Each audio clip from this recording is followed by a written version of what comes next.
जैसे शिव जी पर एक लोटा जल आपने हमने समर्पित किया और भगवान शंकर पर जब जल समर्पित कर कर हम उस जल का आचमन करते हैं, हम उस जल को पीते हैं, आचमन करते हैं, तब उस शिवलिंग का जो तेज पुंज है, भगवान शंकर के शिवलिंग में जो तेज पुंज होता है, क्योंकि शिव महापुराण के अंतर्गत और लिंग पुराण के अंतर्गत, नर्मदा पुराण के अंतर्गत हमेशा कही गई है कि चाहे घर में जो शिवलिंग हो वो, चाहे तुम्हारे घर के पास में जो मंदिर हो उसमें जो शिवलिंग हो वो, या 12 ज्योतिर्लिंग, उपलिंग, ये जितने भी शिवलिंग विराजमान हैं, ये जितने भी शिवलिंग विराजित हैं, इन शिवलिंग पर जब हम जल चढ़ाकर उस जल का आचमन करते हैं तो उस शिवलिंग की जो ज्योति होती है, शिवलिंग की जो ऊर्जा होती है, शिवलिंग की जो एनर्जी होती है, शिवलिंग का जो बल होता है, वो बल हमारे भीतर भी उतरता है और हमारे रोगों को निवारण करता जाता है, हमारे दुखों को निवारण करता जाता है, हमारे कष्टों का निवारण करता जाता है। हमारे दुख, हमारी तकलीफें, हमारा कष्ट अपने आप समाप्त होते चले जाता है। 3 स्थान शिवलिंग पर वर्णित है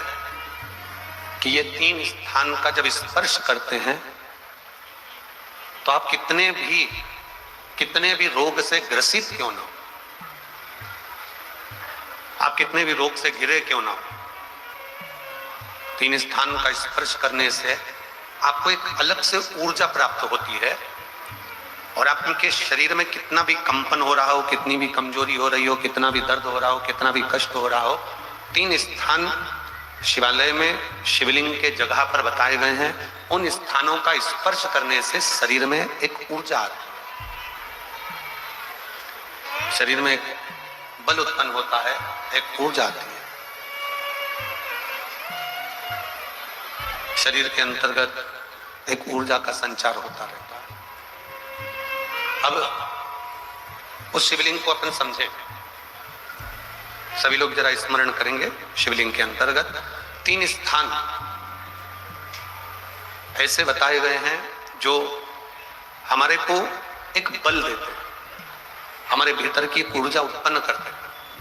हमारे अंदर कितनी भी कमजोरी होगी, अगर आपने वो 3 स्थान पर हाथ का स्पर्श कर कर पंचाक्षर मंत्र नमः शिवाय या षडाक्षर मंत्र ओम नमः शिवाय या श्री शिवाय नमस्तुभ्यम का स्मरण किया है तो वो स्थान का स्पर्श करते ही आपके अंदर एक ऊर्जा, एक एनर्जी, एक बल आपके अंतर्गत आता चले जाएगा, एक ऊर्जा आपके अंतर्गत आती चली जाएगी।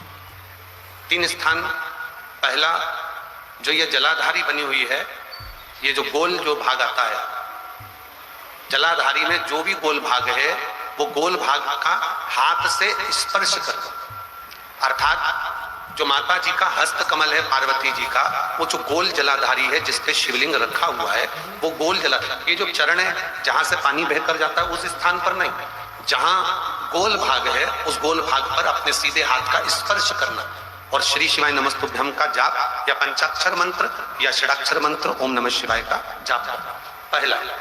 दूसरा स्थान, जहां से पानी बहकर जा रहा है उस स्थान का पानी जहां से बहकर नीचे गिरता है वो भाग पर अपने हाथ का स्पर्श,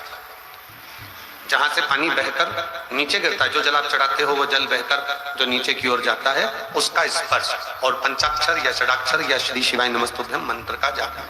फिर तीसरा स्थान बताया कि शिवलिंग में किसी भी स्थान पर अपनी हथेली का स्पर्श, केवल हथेली का स्पर्श, उसमें उंगलियों का स्पर्श नहीं, केवल हथेली का स्पर्श, और पंचाक्षर या षडाक्षर या श्री शिवाय नमस्तुभ्यम मंत्र का जाप। ये 3 स्थान ऐसे बताए हैं कि आपके शरीर में अगर बिल्कुल भी इतनी एनर्जी नहीं है कि आप 2 कदम चल सकते हैं तो शंकर के मंदिर में, शिवालय में जाकर ये 3 स्थान का स्पर्श करिए। मंदिर से जब आप बाहर निकलेंगे तो खुद के बल पर निकलेंगे, कोई आपको उठाने के लिए जरूरत नहीं,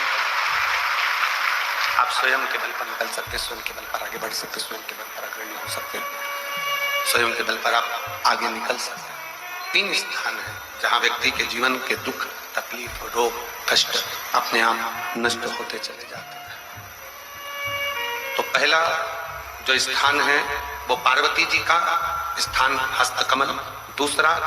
कार्तिकेय और गणेश के मध्य में जो अशोक सुंदरी है और कार्तिक गणेश बैठे वहां से जो पानी नीचे की ओर आता है वो स्थान। और तीसरा अपनी हथेली का, शिवलिंग का कोई भी स्थान जहां अपनी हथेली का स्पर्श हो जाए वो स्थान। ये 3 जगह हमें बल देती है, हमें ऊर्जा देती है, हमें एनर्जी देती है।